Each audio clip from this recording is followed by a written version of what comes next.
Most people want you to think that the FDD is way too complicated for you to understand. It's a big legal contract of lawyers talking to lawyers, and the only way that you can decode it is to get a franchise expert to explain it to you.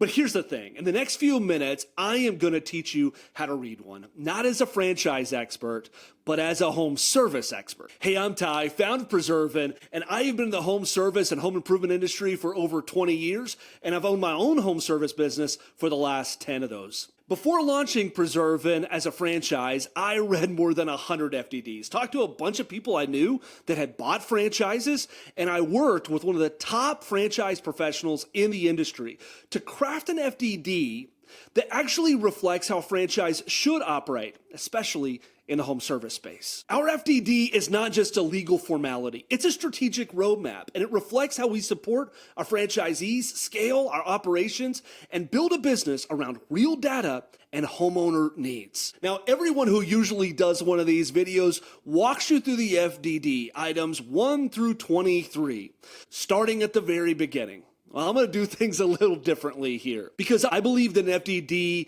can tell you how much a franchisor really understands about their business. In this video, I'm going to show you how I read an FDD to determine if a franchise really knows the home service business or if they're just a house of cards. Now, let's start with the most important one. And here's a surprise a lot of people don't see coming. It is how the territories are structured. And this is found in item 12 of the franchise disclosure document. This is critical because it establishes the core assumptions of the entire business in home service. Because in home service, it's not about population, it's about housing inventory, environment, and real demand. At Preservin, we define territories based on the number of households within a wood deterioration zone. And we use the AWPA map to analyze climate-driven decay risk and overlay it with housing density and age data to define service zones that are built for scale. If a franchisor's territory is based solely on population, that's a sign that they don't actually understand how this industry works. Housing, not people, drives demand. It's why our franchisees know where to work and where growth will happen. Next up for me is the financial performance representations, the item 19. You got to dig into the numbers.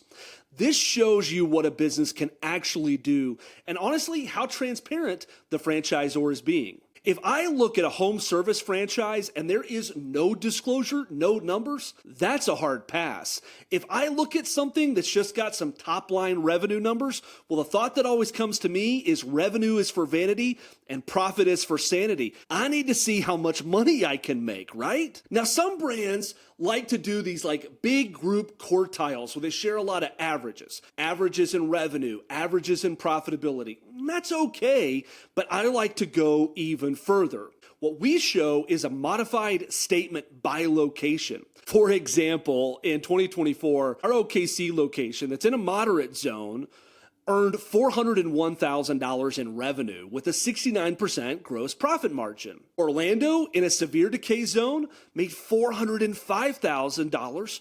What this does is it shows consistency across zones and reinforces how strong our data-backed territory design is. Here's the thing. In our FDD, here at Preservin, we actually go by location even deeper to show you additional expenses so you can get a clear picture of what this could look like if you chose to open up a Preservin in your city. Then I like to dive into what support actually looks like. Now, there's a few places that you can find this, but for me, it truly is in item 6 of the FDD. Now, item 6 is actually other fees.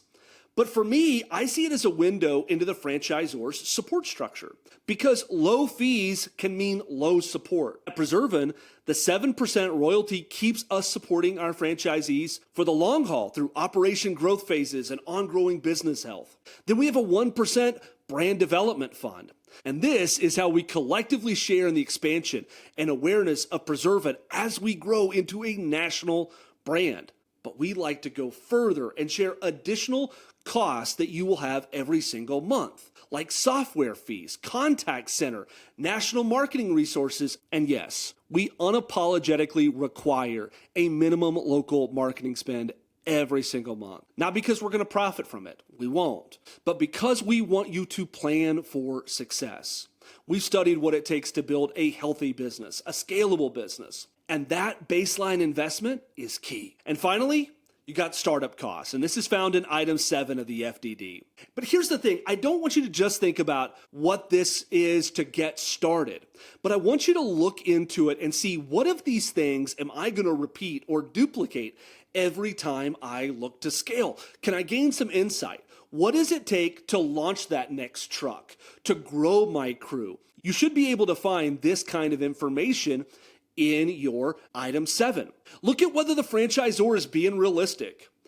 Our initial startup costs range from $117,000 to $186,000 for one territory. I always tell people though, plan for the high side.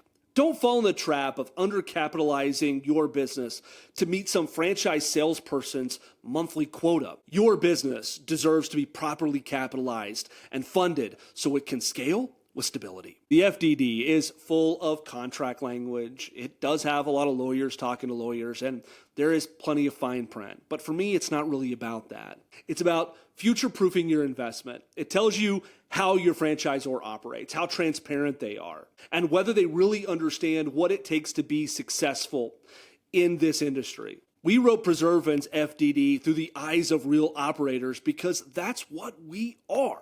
If you're ready to see what one looks like for yourself, really dive into it, really get into the nitty-gritty of it, here's what I want you to do.